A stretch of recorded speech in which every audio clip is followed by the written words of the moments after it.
हम लोगों के लिए कंसिस्टेंसी इस कि भाई 3 वीडियोस तो हमारे जाने चाहिए हफ्ते में। और ये बात आपको बड़ी अजीब लगेगी जब मैं ये बोल रहा हूँ। It's a mindset thing. मैंने देखा है उन फाउंडर्स का माइंडसेट कैसा है कि आप अपने चैनल के लिए और कहां से अर्न करेंगे। Because think a video like a problem solving approach.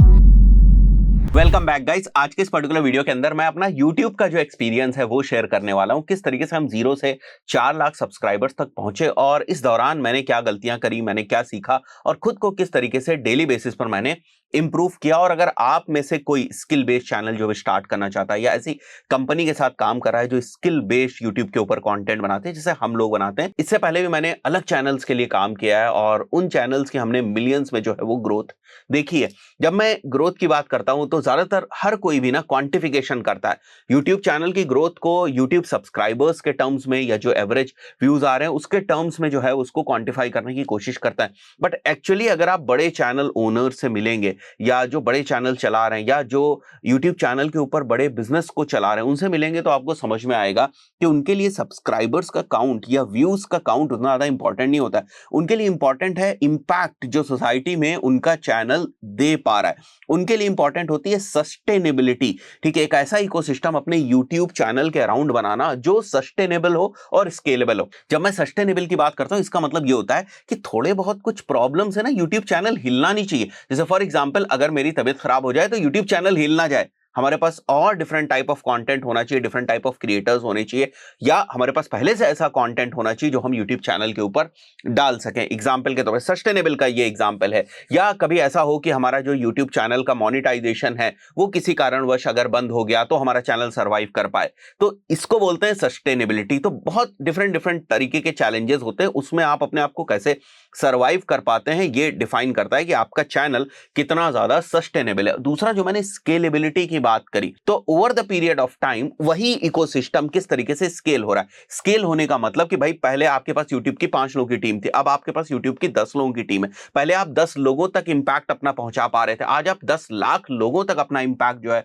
वो पहुंचा पा रहे हैं। आज आपके मैसेज में क्लियरिटी, आज आपके विजन में क्लियरिटी, आपके मिशन में क्लियरिटी। अगर आपने यूट्यूब के पीछे कोई बिजनेस बनाया हुआ है तो उस बिजनेस में जो रेवेन्यू ग्रोथ आप देख रहे हैं वो हो रही है। Now this is something which is called as scalability. तो ज्यादातर फाउंडर्स से जो बड़े फाउंडर्स हैं या जो बड़े इंडिया के यूट्यूब चैनल्स में तो बहुत सारे लोगों से मिलता रहता हूं, जब आप उनसे मिलेंगे ना तो running YouTube channel is basically not a technical thing. और ये बात आपको बड़ी अजीब लगेगी जब मैं ये बोल रहा हूं। It's a mindset thing. मैंने देखा है उन फाउंडर्स का माइंडसेट कैसा है। वो कभी भी ना यूट्यूब को एक टेक्निकल चीज लेते ही नहीं कि मेरे को ये कंटेंट डालना है, इतने बजे कंटेंट डालना है, ऐसे कंटेंट डालना है। वो बहुत बड़ी पिक्चर लेकर चलते हैं कि आखिर मेरा कंटेंट 1 साल में क्या इंपैक्ट डालेगा या हम ये जो सीरीज ऑफ कंटेंट बना रहे हैं ये क्या इंपैक्ट डालेगा। तो वो एक चैनल का जो विजन और मिशन है ना वो देखते हैं। और जब वो फाउंडर्स अपने चैनल का विजन और मिशन देखते हैं ना तो वो छोटी जो नीचे की चीजें होती है ना वो भूल जाते हैं। तो पूरे का पूरा जो कंटेंट क्रिएशन है वो उनका एक चीज के ऊपर फोकस होता है। और ऐसे बहुत सारे बड़े बड़े चैनल्स के फाउंडर से मैंने बात करी, स्पेशली एडटेक के अंदर। ठीक है, तो उन चैनल्स के फाउंडर से जब मैंने बात करी, उनसे मिला, तो मुझे ये बातें समझ में आई और यही सब चीजें मैंने over the period of time जो है वो लर्न की है। तो मैं थोड़ा सा आपको ट्यूटोरियल बेस्ड चैनल्स के अराउंड ही गाइड कर पाऊंगा क्योंकि मेरा नेटवर्क भी उन्हीं में ज्यादा है और कुछ हमारे क्लाइंट्स भी ऐसे हैं जिनके हम चैनल्स को देखते हैं वो ग्रो कर रहे हैं। जनरली हम चैनल मैनेजमेंट वगैरह नहीं करते हैं एज सर्विस प्रोवाइडर, हम परफॉर्मेंस मार्केटिंग करते हैं या हम एसईओ कर रहे होते हैं। बट हमें पता होता है बिकॉज उनके चैनल्स बहुत बड़े हैं तो वो कैसे सोच रहे हैं और ये एक फाउंडर टू फाउंडर टॉक होती है ना तो चीजें समझ में आती हैं। बट आज आपको इन पॉइंट्स की जो डेप्थ है वो समझ में आएगी, इसीलिए मैंने शुरुआत में ना आपको ये थोड़ा सा एक समराइज कर दिया है कि वीडियो किस डायरेक्शन में जाने वाला है। ठीक है, आते हैं और सबसे पहला पॉइंट जो है वो आपको समझना है कि मैंने देखा है बहुत सारे लोग चीजों को स्टार्ट करते हैं और उसके बाद क्या करते हैं वो एक निश के ऊपर स्टिक नहीं करते हैं। राइट, जैसे फॉर एग्जांपल अगर मैं डिजिटल मार्केटिंग पढ़ा रहा हूं तो मुझे डिजिटल मार्केटिंग ही पढ़ाना चाहिए, बशर्ते मुझे डिजिटल मार्केटिंग आनी चाहिए। मैं किसी पर्सन को देख लूं कि भाई ये डिजिटल मार्केटिंग पढ़ा रहा है और ये बहुत अच्छा कर रहा है अपने चैनल से, चलो मैं भी डिजिटल मार्केटिंग पढ़ाना शुरू करता हूं, इसका माहौल बनाए तो चलो मैं ये करता हूं। This is not the right thing. Right, for example आज के टाइम में पॉडकास्ट बहुत ट्रेंडिंग है, विच डजंट मीन कि आप कुछ भी पॉडकास्ट करने लगेंगे। फॉर एग्जाम्पल अगर मेरे को पॉडकास्ट करना हो तो मैं मार्केटिंग, डिजिटल मार्केटिंग, इन सब चीजों का जो पॉडकास्ट है वो करूंगा।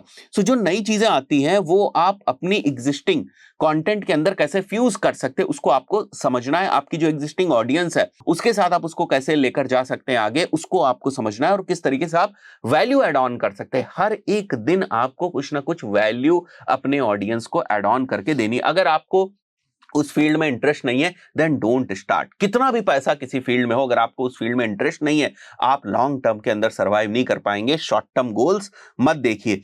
सेकंड में पॉइंट की बात करूंगा, YouTube actually takes time to grow, specially long form of content में। अब भाई यूट्यूब का एल्गोरिथम भी आज के दौर में शॉर्ट फॉर्म ऑफ कंटेंट को जो है वो प्रमोट कर रहा है। इसीलिए मैंने आपको शुरुआत में कहा कि जब मैं बात करता हूं स्केलेबिलिटी की, जब मैं बात करता हूं सस्टेनेबिलिटी की, जब मैं बात करता हूं ग्रोथ की, तो मैं सब्सक्राइबर्स के नंबर्स के ऊपर नहीं जा रहा होता हूं। बिकॉज आज के टाइम में आप यूट्यूब शॉर्ट्स के ऊपर अगर कंटेंट बनाने लगे, थोड़ा सा क्रिंज विंज टाइप का कंटेंट बनाने लगे, देन यू विल सी कि आपकी जो ग्रोथ है वो बहुत ही रैपिड होगी in terms of subscribers, in terms of views, in terms of attention. ठीक है, आपको बड़ी बड़ी कॉल्स भी आ जाएंगी, एक काइंड ऑफ आप सेलिब्रिटी हो जाएंगे, बट उसके पीछे बिजनेस नहीं है, उसके पीछे वो इंपैक्ट नहीं है जो आप ऑडियंस के अंदर डालते हैं या ऑडियंस के ऊपर आप इंपैक्ट जो छोड़ते हैं अपना। तो वो इंपैक्ट ना होने की वजह से वो ग्राफ ऐसे बढ़ता तो है बट वो ग्राफ ऐसे गिरता भी है, बहुत तेजी से वो ग्राफ गिरता है। ठीक है, तो जो लॉन्ग फॉर्म ऑफ कंटेंट है उसको टाइम लगता है ग्रो होने में। अगर आपको एग्जैक्टली एग्जाम्पल चाहिए तो मैं अभी अपने चैनल का डैशबोर्ड आपको दिखाता हूं, और ये मैं बात स्पेशली एजुकेशन निश के अंदर कर रहा हूं। जैसे मेरा कंटेंट है, ठीक है, अगर इस टाइप के कंटेंट में आज की डेट में आप लॉन्ग फॉर्म ऑफ कंटेंट बनाने जाएंगे तो काफी टाइम लगेगा आपको ग्रो करने में, काफी मेहनत लगेगी आपको ग्रो करने में। रियलिटी है, जब मैंने इस चैनल को शुरू किया तो जो लोग मुझे काफी सालों से जानते हो जानते हैं कि इससे पहले मैं बड़े चैनल्स के साथ काम कर चुका हूं, और कोई 2-4-5 महीने में मैंने काम नहीं किया, 3-3 4-4 साल मैंने काम किया। इस चैनल पे पहला वीडियो आने से पहले YouTube के ऊपर मेरे 2500 से 3000 वीडियोस ऑलरेडी फ्री में अवेलेबल थे। I was a known face, थोड़ा बहुत लोग मेरे को जानते थे, तो ज्यादातर चांसेस ये थे कि भाई मैं अगर चैनल को स्टार्ट करूं तो शायद मुझे शुरुआत में वो ट्रैक्शन मिल जाए। बट मैं आपको डेटा दिखाता हूं, इससे आपको चीजें क्लियर होंगी। तो यहां पर मैं अपने YouTube स्टूडियो के बैकएंड में आ चुका हूं, और यहां पर अगर आप देखेंगे तो मुझे जहां तक लग रहा है कि हमने लगभग 4 या 5 सितंबर के आसपास पहला वीडियो जो है वो डाला था। 3 सितंबर को यहां पर देख रहे हैं आपको व्यूज देखने को मिल रहे हैं, शायद 3 सितंबर को ही हम लोगों ने पहला वीडियो डाला था, बट 3 सितंबर को हमें 2047 व्यूज मिले। अब आगे देखिए, सितंबर ही चल रहा है, अभी अक्टूबर आ गया, नवंबर आ गया, दिसंबर आ गया, जनवरी आ गया, मतलब फरवरी आ गया, ठीक है, यहां मार्च आ गया। कितना टाइम मेरे को लग गया, अब अगर आप यहां पर काउंट करें, ठीक है, सितंबर, अक्टूबर, नवंबर, दिसंबर, जनवरी, फरवरी, मार्च, 7 मंथ्स लग गए मेरे को अप्रोक्सीमेटली कुछ views on an average gain करने में। उसके बाद भी अगर आप देखेंगे तो यहां पर देखिए 1 साल बाद भी ग्रोथ जो है ना वो बहुत धीरे धीरे थी, बट यहां पर अगर आप देखेंगे तो मुझे कुछ सडन जो ग्रोथ है वो देखने को मिली। तो मुझे जहां पर लोग थोड़ा बहुत पहले से मुझे जानते थे, मेरे कंटेंट को पहले से देख रहे थे, उनको भी मेरे को सब्सक्राइब करने में, मेरे कंटेंट को जज करने में, उसकी अथॉरिटी को समझने में उनको वक्त लगा। It takes time. हाँ, हो सकता है एक्सेप्शंस आर ऑलवेज देयर कि आपका कोई जो वीडियो है वो फट जाए, वो हो सकता है, बट मैं एक स्टैंडर्ड जो पॉइंट ऑफ व्यू से बात करूंगा उसके पॉइंट ऑफ व्यू से वक्त लगता है, स्पेशली एजुकेशन कंटेंट में और लॉन्ग फॉर्म ऑफ कंटेंट में आज के टाइम में। थर्ड बहुत ही इंपॉर्टेंट चीज है, आज के टाइम में camera, sound related gears important है। आज के टाइम में एडिटिंग इंपॉर्टेंट है। अगर आप चीजों को प्रोफेशनली स्टार्ट करना चाहते हैं, ठीक है, आपको लगता है कि मैं कंटेंट बनाऊंगा, तगड़ा कंटेंट बनाऊंगा, तो ये सारी चीजें आपको करनी पड़ेंगी। अगर आपको खुद से नहीं पता है तो आपको प्रोफेशनल हेल्प लेनी पड़ेगी, चाहे किसी की भी प्रोफेशनल हेल्प ले ले। बहुत सारे लोग आज के टाइम में स्टूडियोज बनाते हैं, कैमरे में आपको कंसल्ट कर सकते हैं, बहुत सारी चीजें। Take professional help. वक्त बहुत ज्यादा खराब करने से अच्छा है कि शुरुआत में आप थोड़ा सा इन्वेस्टमेंट कर दें, अगर आप कंटेंट क्रिएशन को एक्चुअली जो है वो सीरियसली ले रहे हैं। अभी अगर आप देखोगे तो मैं जिस स्टूडियो में शूट करता हूं, अभी तो पीछे क्रोमा लगा हुआ है, बट सेम स्टूडियो मेरा साउंड प्रूफ स्टूडियो, मतलब बाहर कुछ भी हो जाए, अंदर बहुत ही रेयर है कि कोई वॉइस जो है वो आए। मतलब बाहर बॉम्ब ही फट जाए तो ठीक है कि भाई अंदर आवाज आ जाएगी, बट वैसे इन जनरल मेरा जो ये वाला स्टूडियो, ये हाईवे के बिल्कुल किनारे, ट्रक्स वगैरह सारे निकलते रहते हैं, मतलब बिल्कुल हाईवे से ही लगा हुआ है। उसके बाद भी हमें कोई यहाँ डिस्ट्रैक्शन नहीं होता। आप लोग तो इतने सालों से मेरे वीडियोस को देख रहे हैं कि आपको लगता है कभी कि यहाँ पर कोई डिस्ट्रैक्शन हो रहा है? तो इन सब चीजों में थोड़ा बहुत जो है वो इन्वेस्ट किया गया, प्रॉपर अच्छे तरीके से प्रोफेशनल लेवल पे इन सब चीजों में जो है वो इन्वेस्ट किया गया है। अगर आप खुद से चीजों को स्टार्ट कर रहे हैं तो आप थोड़े से कम बजट के साथ चीजों को शुरुआत कर सकते हैं। फोन भी अच्छी रिकॉर्डिंग करते हैं वो भी कर सकते हैं। थोड़ा लाइटिंग वगैरह का आपको समझना पड़ेगा, लाइटिंग वगैरह का समझ ले, साउंड पे आप बिल्कुल फोकस रखें।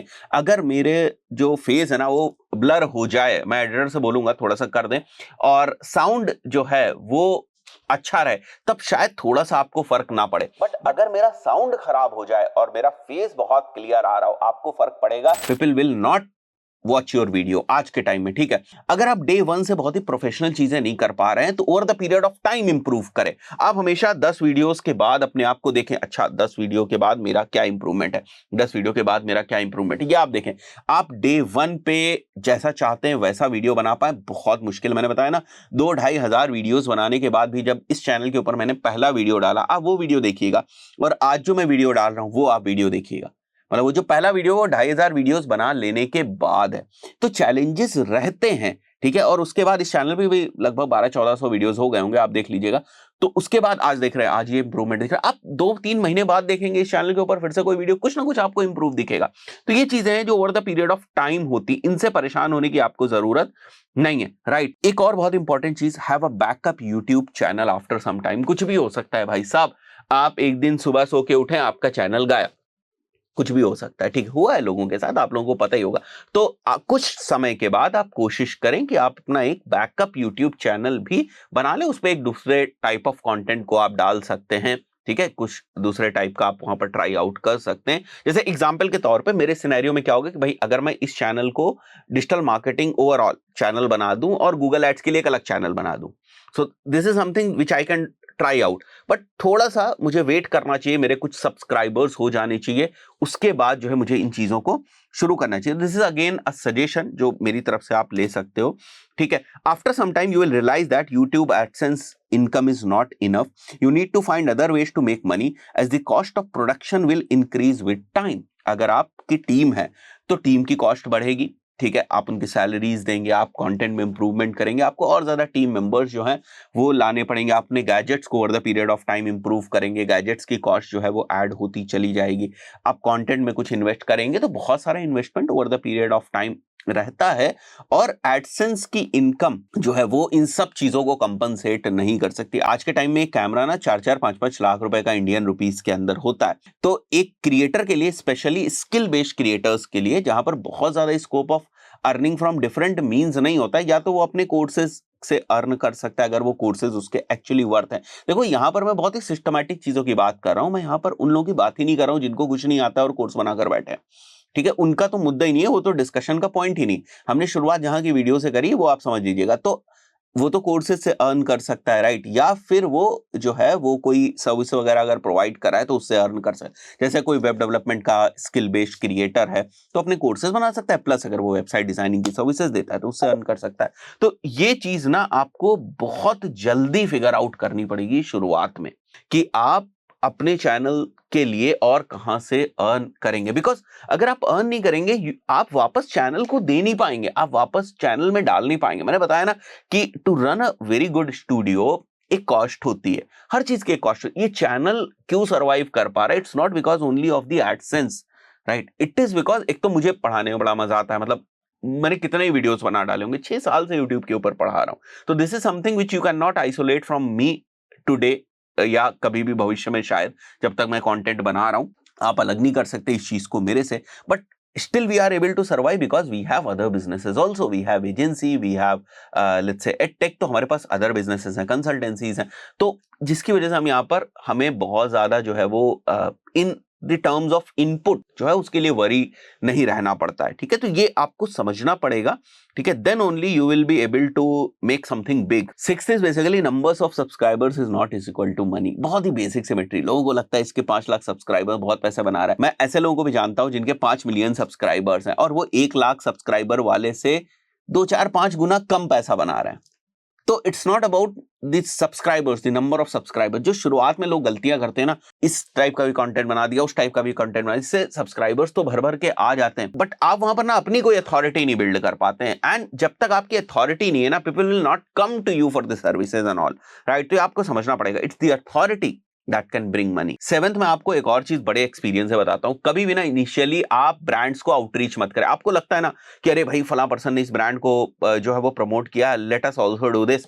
मैं जाता हूं, इनसे बात करता हूं एंड इनसे स्पॉन्सरशिप लेकर आता हूं, बिकॉज चैनल को सर्वाइव करने के लिए हो सकता है आपको बीच बीच में स्पॉन्सरशिप्स जो है वो लेनी पड़े, बिकॉज मैंने बताया ना कि इट्स अ कॉस्टली थिंग। आज के टाइम में बहुत ही अच्छे लेवल पर अगर आप जो है वो कंटेंट बनाना चाहते हैं तो आपको इन्वेस्ट करना पड़ेगा। शुरुआत में थोड़ा सा आप पेशेंस रखें, आप कोशिश करें कि पहले अपने आप को स्टैब्लिश कर दें। आप जैसे ही स्टैब्लिश हो जाएंगे ना, आप खुद लोगों की नजर में आने लगेंगे, brands will come to you automatically. उनको चाहिए ना, उनको चाहिए इन्वेंटरी ना, कहां पर वो अपना ऐड दिखाएंगे, कहां पर वो अपने जो एडवर्टाइजमेंट्स है उनको प्लेस करेंगे, तो इनको इन्वेंटरी चाहिए। And if you are worth, वो खुद आपको ढूंढते हुए जो है वो आ जाएंगे। तो आप इस चक्कर में बहुत ज्यादा परेशान ना रहें। शुरुआत में मैंने बताया ना, फोकस अगर आपका हटा तो प्रॉब्लम होने वाली है। तो वो चीज आपको ध्यान रखनी कि मैंने चैनल क्यों बनाया, and you will only be able to succeed अगर जिस पर्पस के लिए आपने चैनल बनाया वाकई में वो पर्पस आप सर्व कर सकते हैं।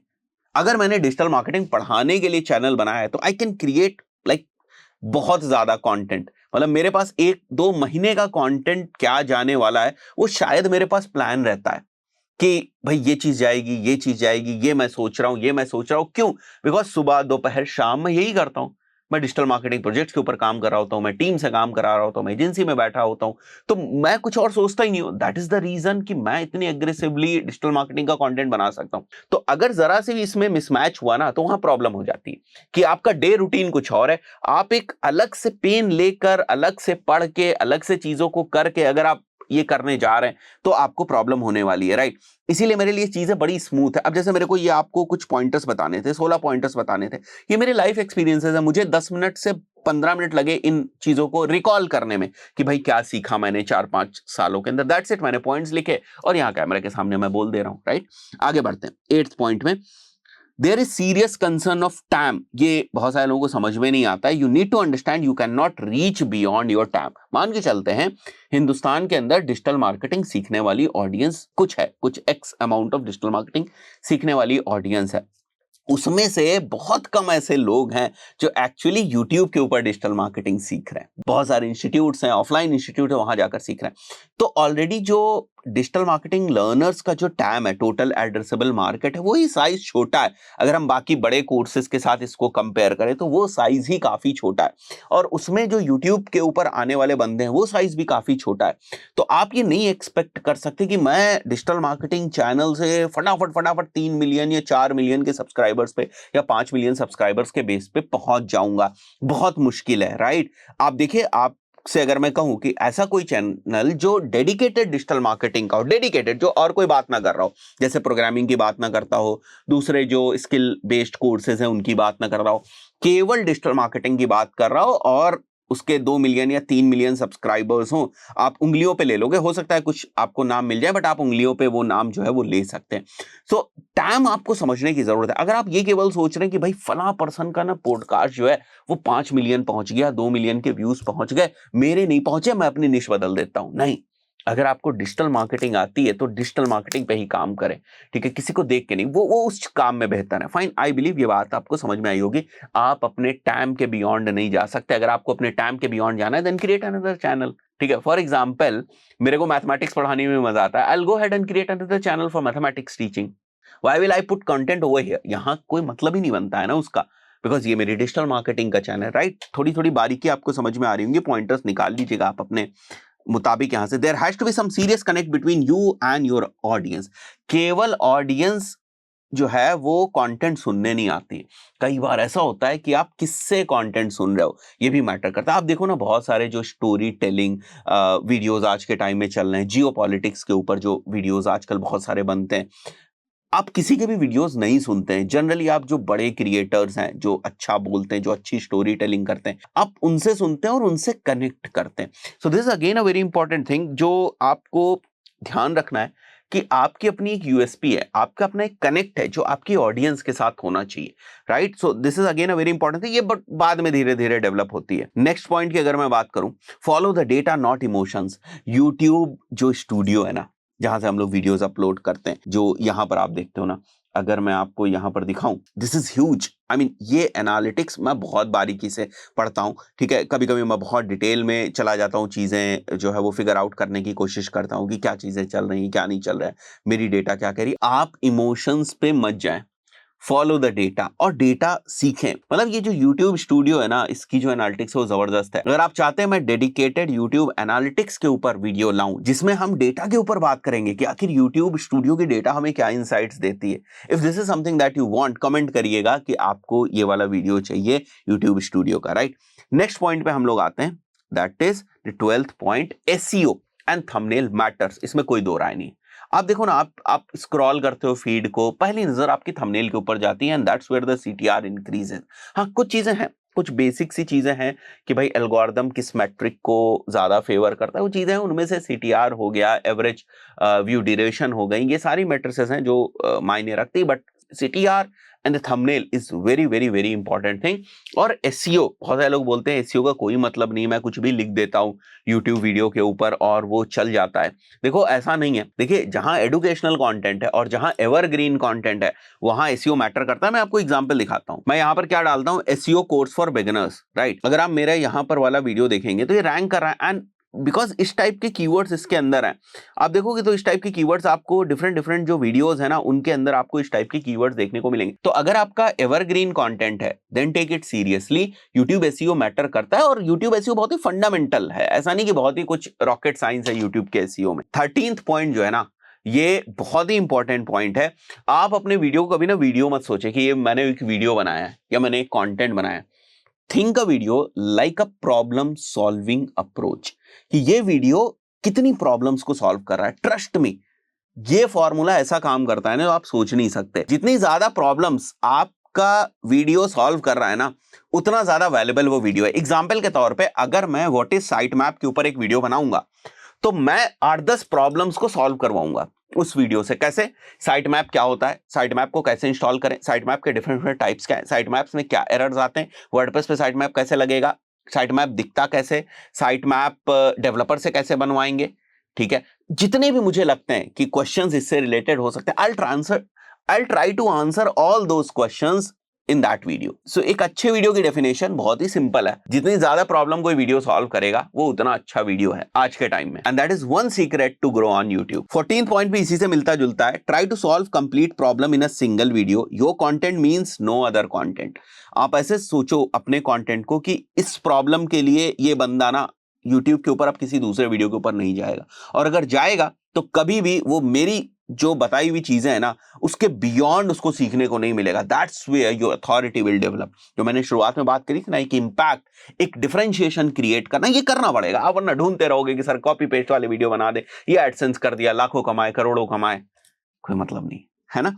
आगे बढ़ते हैं 15th पॉइंट पे, consistency. No one can beat consistency. और YouTube में कंसिस्टेंसी की डेफिनेशन समझो। कंसिस्टेंसी का मतलब ये नहीं है आज बनाना है वीडियो, कल बनाना है, परसों बनाना है, रोज बनाना है। ट्राई टू आइडेंटिफाई कि आपके निश में जो आपकी ऑडियंस है उसको कितनी फ्रीक्वेंसी पे कंटेंट चाहिए। जो बहुत ही कॉमेडी रिलेटेड वीडियोस जो बड़े क्रिएटर्स वीडियोस बनाते हैं, फॉर एग्जांपल आशीष चंचलानी बनाते हैं, या इस टाइप के जो बड़े क्रिएटर्स हैं वो जो वीडियोस बनाते हैं, भुवन बम जो वीडियोस बनाते थे, क्या वो रोज कंटेंट बनाते थे? क्या उनकी डेफिनेशन कंसिस्टेंसी की रोज थी? नहीं थी ना। बना ही नहीं सकते ना वो रोज कंटेंट, क्योंकि उनका प्रोडक्शन जो है वो किस लेवल का हो रहा है आप खुद सोचें, तो वो नहीं बना सकते। तो उनको स्क्रिप्टिंग करनी है, फिर प्रोडक्शन करना है, फिर एडिटिंग करनी है, फिर बहुत सारी चीजें करनी है, तो उनके कंटेंट को आने में 2-2.5 महीने लग जाएंगे। बट 2-2.5 महीने बाद जब उनका कंटेंट आता है तो वो धमाल मचा देता है। सो आपको कि सर वो क्यों चल रहा है, वो तो कंसिस्टेंट नहीं है। सो कंसिस्टेंसी की जो डेफिनेशन है ना वो निश टू निश वैरी करती है।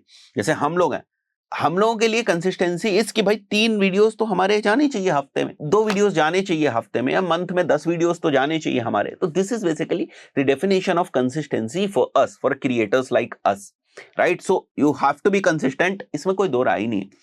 16th point is use chat GPT. इस्तेमाल करिए भाई साहब स्क्रिप्ट लिखने के लिए, थंबनेल्स के आइडियाज लेने के लिए, डिस्क्रिप्शन के आइडियाज लेने के लिए, कैची टाइटल के आइडियाज लेने के लिए यूज करिए। मैं कई बार इसको यूज करता हूं, चैनल के ऊपर मैं इंप्लीमेंट भी करता हूं। सो ये जितने भी पॉइंट्स मैंने डिस्कस किए हैं, देखिए जितने भी पॉइंट्स मैंने आपको बताए ना, ये आपको सस्टेनेबल और स्केलेबल चैनल बनाने में आपकी मदद करेंगे, और ये वो सारी चीज है। तो अगर आप सारे पॉइंट्स को देखेंगे तो शायद ही कोई ऐसा पॉइंट होगा जिसको मैं फॉलो नहीं करता हूं, और आप लोग इस चीज को बड़ी आसानी से जज कर लेंगे। आशा करता हूं बहुत सारे लोगों को इससे मदद मिलेगी। वीडियो पसंद आए वीडियो को लाइक जरूर करें, चैनल पर पहली बार आए तो सब्सक्राइब करके जाएं। आपको लगता है वीडियो किसी की मदद कर सकता है तो उस तक पहुंचाएं, शेयर करें। Thank you everyone.